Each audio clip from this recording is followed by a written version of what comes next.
ব্যবসা বাণিজ্য লস হইলে রাগান্বিত হওয়া যাবে না। আলহামদুলিল্লাহ মালিক, তুমি এই বছর আমাকে লস দিছ, এই বছর আমাকে অনেক বড় একটা অসুখ দিছ, আমি অনেক বড় একটা বিপদের সম্মুখীন হয়েছি। আলহামদুলিল্লাহ আল্লাহ, তুমি যেটা ভালো মনে করছো এটা দিছ।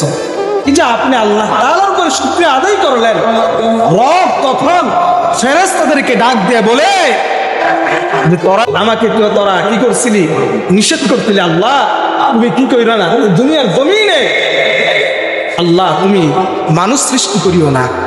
এই যে দেখ আমার বান্দাকে আমি এত বড় বিপদ দিছি, মুসিবত দিছি, দেওয়ার পরেও আমার বান্দা এক কদম আমার থেকে ধৈর্য থেকে পিছপাও হয় নাই। আমি রবের শুকরিয়া আদায় করছি, আলহামদুলিল্লাহ। যা তোরা সাক্ষী থাক, আমার বান্দাকে, আমার বান্দার জীবনের যত গুনাহ আছে আমি সব মাফ করে দিলাম, বলি সুবহানাল্লাহ। আমার বান্দার যেটা প্রয়োজন আমি সব দিয়ে দিলাম, সুবহানাল্লাহ। এই জন্য মুহতারাম হাজরিন, সবর ধৈর্য ধরতে হবে, সবর আর ধৈর্য ধরতে হবে।